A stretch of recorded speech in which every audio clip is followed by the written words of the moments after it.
It's amazing for Tesla to make such an exotic car, really, for that to be pretty much the only visual cue. I mean, and it's even small, right? Like, it's not even big letters. It's true.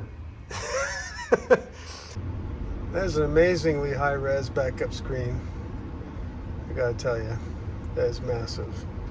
Okay, so let's meet Kevin. Hello. Kevin is, this is his second Tesla Model X. And your first one, what was the first one? It was a 2017 Model X 75D. Okay, and what was the first year of the Model X? It's a good question. I think 2016. Did they have them? So you didn't get the very first year, but close to it? It was close to the first year. I was a pretty early adopter of the X. All right. So you had an X and you kept it until this one came along. That's right. So. All right. So this is a 2022 Model X Plaid. Correct. Yep. And what is special about the Plaid? Well, the Plaid is supposed to be the ultimate, fastest, craziest speed Tesla there is. Okay.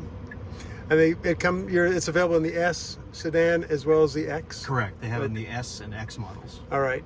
And you had a 17 with the 75 pack. Yep. Which was pretty peppy on its own. Right. And it had one motor instead of two. Is that correct? I think it was a dual motor. It was a dual. Yep. Okay. Oh, yeah, 75D. So D signifies dual motor. Okay. So what are the big things that jump out at you as being different? Well, for this, that's a great question. Besides, obviously, just the power.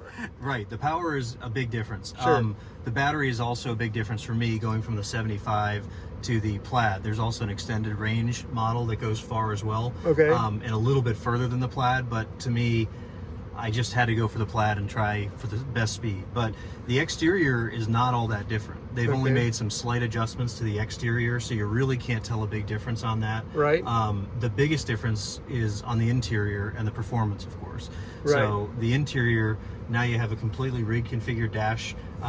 You have the yoke steering column, of course. Right. The horizontal widescreen view, along with reconfigured space for your phones, key card, different gear as well. Right on. So the whole console and dash is really quite different. It is, and they also removed the air vents from being visible. So oh, right, because I can even feel them and I don't even see them. correct. Okay. How does that work?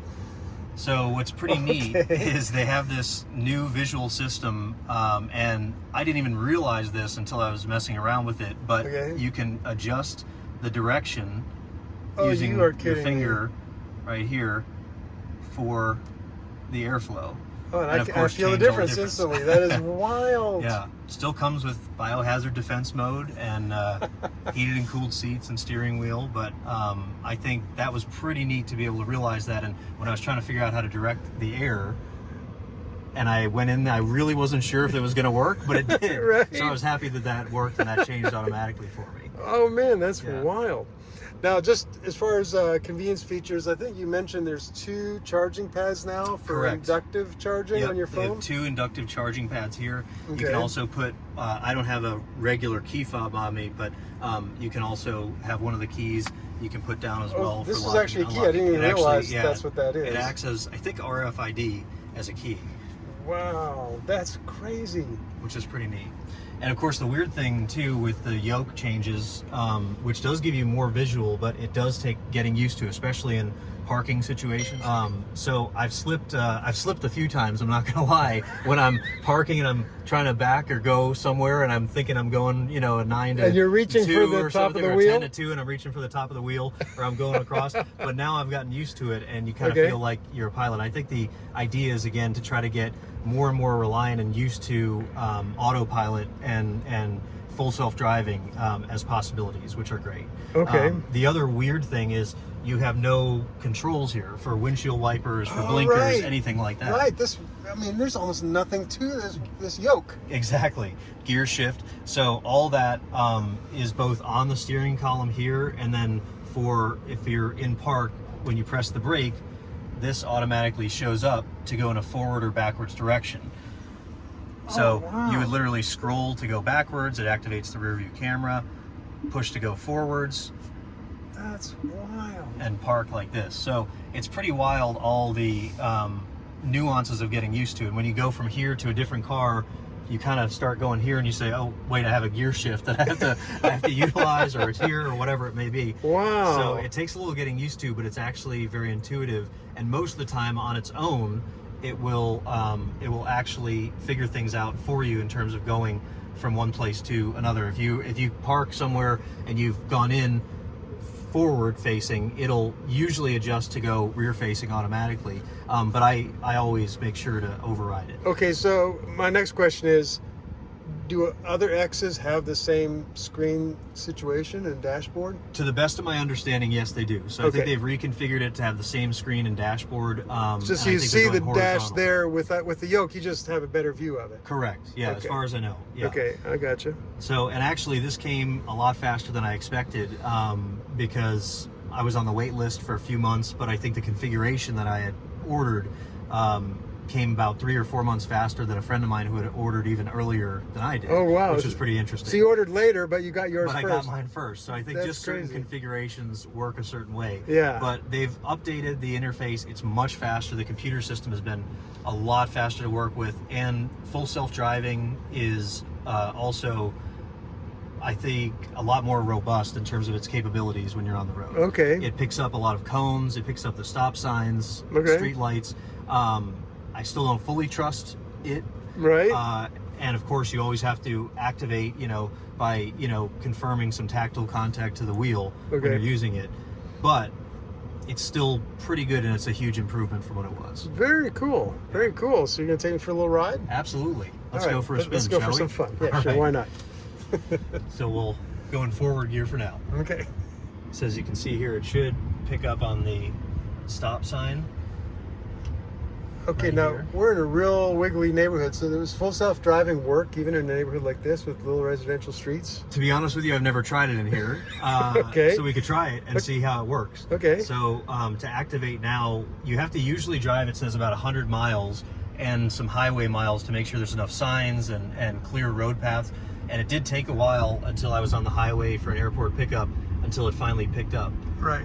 Because there are right no now, real markings. there's no here at all. markings, and it is saying auto steers unavailable. So I think so because there's no lane lines or anything like that, I don't think it's picking up. It's not possible. Sure. What's interesting though is you might see it's picking up on the garbage cans over here, which is pretty cool. And I got to be honest, I was a little startled when I first saw it. I didn't know what it was when I was seeing those on the side one night, and it was picking up the trash cans. Right. Got the guy walking the dog. Stop sign, trash cans there. Yeah. It's pretty wild.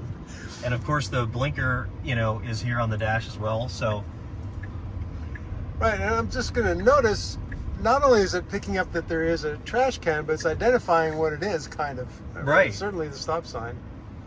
It's identifying what it is, so that is kind of wild. I was pretty impressed too that it picks up on the green, yellow, and red lights on city streets. Oh, it's traffic lights. Yeah. Okay. And generally it's been pretty accurate so far. Wow, that's pretty wild. Yeah. So I think they've very much improved both the computer system, at least from my model to this one, and what it picks up on. Because I had full self-driving in the 2017, and even with that, it didn't show all the different objects that were around, the cones. Sometimes I'm shocked how many cones it picks up when you're in line or you're in construction. It's kind of wild how much it'll actually find. Right. Picks up pretty well on speed limit signs as well. Okay. Now, how often in your driving, now you have a commute to work every day, right? Yes. Yep. And how often do you find yourself kind of needing to, I know you probably can park in the garage every night if you want anyway, but how often do you kind of, what's your rhythm for charging? That's a good question. So I do end up, and especially with my last car, I parked in the garage pretty much every night. But with this car, I do actually have some additional mileage that really does make a big difference. Okay. So on the old 2017 75D, I got about 200 miles in terms of range. This one is roughly 300. Okay. So it's a big difference in terms of the range and capabilities. So if I'm just going back and forth to work for a few days, I can keep it out at night. I don't have to park in the garage. I might charge it at a Tesla supercharging station very quickly. There's one near my office, okay, which is great. So it's been a lot better. I think that, you know, it's a big difference, but it doesn't seem like that big of a difference going from 200 to 300 miles. But it really makes all the difference in the world in the range of trips you can make with it. Sure, like in the practical world, it just takes a lot of range anxiety away, I'm sure. Absolutely, it does. So, yeah, so any day that you might have to travel 100 miles, well, if you don't have a full charge, it's already really on the edge. Right. Whereas now, if you already went 100 miles and you hadn't charged, you got another day with another 100 miles, it's really no sweat at all. Exactly. So that's the good part about it, and it's just more flexibility that comes along with that, which sure. I think has been great. Interesting. But the performance has been great, you know, of the vehicle, and I've never really fully, you know, given it a go. Even when I step on the gas, so to speak, yeah, I've really only gone about maybe 2/3 of the way down at most. Right. So it's pretty interesting. So we'll go here, which is red on a stoplight, and kind of give it a little bit of a gas boost here. Whoa! You know, you can't replicate G-forces on video, but that is amazing. Like my whole body pushed back in the seat. That is wild. It's pretty wild. And, I remember the first time I actually had a chance to drive an exotic car, and it happened to be a Lotus. No, it was a McLaren. I'm sorry. It was a McLaren. And I kind of realized in the test drive, I went with a McLaren engineer, and this is reminding me of that, where basically you need to make sure there wasn't something very far in front of you, because right. whatever's in front of you is going to be right in front of you real Absolutely. soon. Yes. So that's kind of how this feels. The acceleration is so instantaneous. It is pretty wild in an SUV to be able to go 0 to 60 in 2.5. Yeah, 2.5. I mean, I know the Plaid sedan is a little faster just because it's a little smaller car and all, but even still, 2.5 in an SUV. This is a 3-row, by the way, 3-row SUV. It is. And what was interesting, actually, they did call me because I got the 5-seat, which is, you know, the 2-row. So right. 2 in the front, 3 in the rear, and then just a full flat trunk. Yeah. But I think they reconfigured that, and they at least told me on the phone they were going to go everything to 6 seats. Okay. So we ended up getting the 2 captain's chairs in the back. Yep. And then 2 fold-down flat seats in the back, in the far back, I should say. Wow. Well, the thing that's killing me about this, you know, when you just step on the GO pedal, is there's no drama, there's no noise, you just have your body just getting thrown back. That's all there is to it. Basically nothing at all, which is pretty wild. So it can be pretty unexpected, especially you know, when you take some new passengers in the vehicle as well. Yeah. And I think it's 2.5. It's pretty close. Yeah. It's definitely sub 3. I'm sure that's right. It's very fast. That sounds familiar. I think I've read something like that. Well, and I was prepared. Like I put my head back against the headrest, which is a good call. You might get whiplash otherwise. I even heard that some people taking joyrides in some of these Plaids start getting sick after a few 0 to 60 runs. Your body just gets thrown off by that much G-force. And again, you have all-wheel drive, you have very sticky tires, and it just goes. It really grabs the road and it hugs it too. And yeah, it's been pretty impressive. So it gave me a forward collision warning here as we were making that turn, but it still was driving and, you know, understood the lane change as well as the lights above us. Yeah, you got kind of a weird configuration here with this divided lane here. You can see too, it's picking up. It thinks some of them might be cones, but it is picking up even on these little pieces here, which is kind of fascinating. Yeah, that's interesting. Huh. That's pretty wild. But continues to be silent. The you know, stereo and radio systems are excellent. Spotify as usual. Now they also have Netflix and YouTube and things like that you can only watch, of course, in park. But but there's also, you know, a toy box that has games and a colorizer, romance mode as they call it. You can act as if you're on Mars, which is pretty fascinating. So let's see how it handles this turn. Yeah, I took over just in case on that curve, but it did seem like it was going to take it, which is pretty neat. So let's give it one more go. Let's give it a go here. Why not? So that was starting at about 35 and went almost 70 there, I think. Almost 70. Quick. Yeah, like that took about a second or a second and a half. It felt like it, yeah. I'll go back and look at the video, see how long that took, but that was incredibly fast. Wow.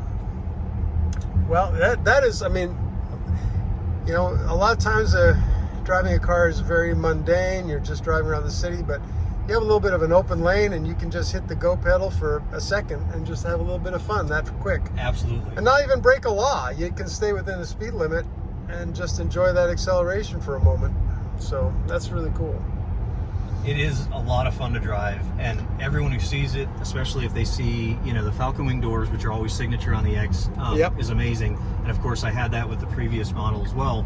But when they, you know, they see the acceleration, or they see the yoke steering wheel and the configuration of the center console, you know, people still talk about it. They ask about it. Is it the Plaid? Things like that. Sure. And they're kind of fascinated. Even the valet, if they park the car, are just kind of shocked by the yoke and trying to get used to it and things like that. So it's pretty interesting. Yeah. It does take a little getting used to. Definitely not having a full wheel, and they actually sell, I've noticed, some kits that will make it into basically a full, you know, normal That's wheel. That's funny to me. I guess I've never which thought is interesting. of that. But I think they also put these, you know, kind of flat at the bottom to make kind of a handrest while you're in self-driving mode and autopilot, because you need to, you know, give a little bit of a haptic feedback every time there's, you know, maybe a few minutes of an interval or things like that. Sure. It thinks you're not paying attention. So. Right. Wow.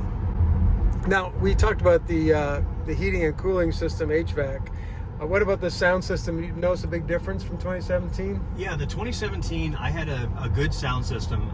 It was, I believe they called it a neodymium, like premium sound system upgrade or something like that. And it had about 11 speakers, which was good. It was a good sound system. But I've definitely noticed there's been an improvement in this model as well, with just new technology. With, you know, 4 and 5 years that have passed since they, you know, created that model. Sure. There's obviously been a difference, and you can crank everything, of course, on a Tesla up to 11, right? Right. So you can crank it up and really hear some interesting stuff. But the bass is incredibly impressive. And honestly, my kids often tell me it's too loud. So if my kids are telling me that, I know that it's pretty loud, and it's already at only a 5 or a 6 out of 11. So. Right. Now, as far as personal preference, this has an option of basically one pedal driving, right? Where you don't use the brake pedal much. Correct. Yep. Is that your preference? Do you do that, or do you like to have a brake pedal more frequently? I personally still brake quite frequently myself, and I do like driving, but you know, you do have, of course, the self-regenerative, you know, braking that it auto brakes and things like that. And I really haven't toyed around too much with the steering configuration. It's what I'm used to. It has what they used to call the performance pedal set, but they have this standard in the Plaid, and it's more comfortable for me and normal to use the brakes. I think if I didn't use them most of the time, I would probably get not used to using other cars and be pretty taken aback. But you do have to get used to the, you know, pretty sharp drop in regenerative braking, which I've been used to in my old model and this model as well. So, you know, when I do slow down and don't come to a complete stop, I really don't use the brake at all. Can you feel it in the brake pedal when it changes from just regenerative to grabbing those disc brakes? You can definitely feel a difference, in my opinion, especially when you're pressing down on the brakes. It does feel different, but you do get a good sudden jolt, especially if I let go of acceleration. You'll get a sudden jolt that'll, you know, start regenerating. But I think you do feel more power when you press the brake pedal. So, even if it's only a little bit. Yeah. Okay, well, that's cool. I mean, I think it's actually good to have just a slight understanding, because I think it helps train you when you're driving. If you want to use mostly regenerative, you kind of find that place that's balancing it out. And then, of course, the extra normal disc brakes are there when you need them. Exactly. So that's fine. And I'm used to it now, but people who have driven the car have told me, you know, why does it, you know, immediately stop when you take your foot off the gas and things like that. And that's, you know, the regenerative braking, obviously. But I think they've improved that a good deal. in terms of the, performance, at least in my opinion, in this model. Sure. It feels just at least more natural, or at least the way they've done it, just kind of is more cohesive altogether, which is great. Yeah. Oh, that's very cool.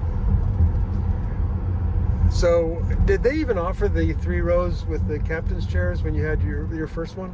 I believe they did, yes. Okay, you just didn't go for that at that time. I didn't go for that. I bought that one. That was a showroom car, my first one. Okay. It had under 1,000 miles on it, but it was a showroom car, and I got a good deal on it, and I loved it. It's been a great car. They're made very well, and I did have a few initial small mechanical issues when I had this. There was a little bit of a rattling noise, and I had a firmware update that was needed actually for one of the captain's chairs, because I got an alert on the dash about that, but it was fixed right away, which was great. And the over-the-air updates, of course, are extremely helpful too. So, sure. So there was only a few minor things, and I think still the X is one of the, it is one of the top of the line, obviously, for Tesla. And so I think they seem to pay a little bit more attention to the details than some of the challenges they've had with the Model 3 or the Y, in my opinion. Yeah. I think it does vary. I've had some good experiences and some bad ones. The most recent experiences, though, that I've had with this car have been very good. So, Tesla support on the app has been super easy to use. Okay. And they're very responsive. And so I had a flat tire the other day, unfortunately, on this new car. Oh, right. Went over a nail and had to get it, towed in and taken in. So they contacted, set the whole thing up, and gave me a $500 credit to use on, I think it was Uber, during the time where I didn't have the car accessible, which I thought was great. Oh, really? That's and cool. so I can go, from place to place. And they also were going to set me up with a loaner vehicle as well, during that time. But I think they're generally closed weekends for service. But I think the only problem has been maybe some availability of parts right now, with the supply chain constraints. Okay. But generally, I've had better service in recent years than I originally did. I think they've done a better job, at least in my experience, of handling some of the service issues that have gone on. Yeah. Okay, well, that's good. That answers some of the questions that are out there. Okay, time to get out. You need to just push the touch button there, and the door just opens, which is kind of crazy. Let's see if it closes that way too. Oh yeah. All right. Hey, newbie, getting in here. Now you gave me a little heads up. Is it forward? That's right. Going? Okay. I'm a newbie in every way here.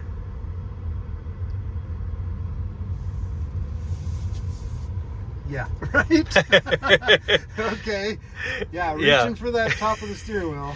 It takes some getting used to, right? That is pretty cool. Pretty fun. I mean, having that open view of the dash, that is definitely cool. I'm just figuring the arrow is my left turn signal, my right turn signal there.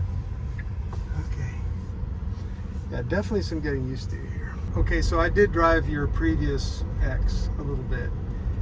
And as far as just casual driving around, it doesn't feel that different. Like, it's a normal car. Yeah, it feels pretty similar. It's like, it doesn't feel like a crazy horsepower, kill it at the drag strip kind of vehicle.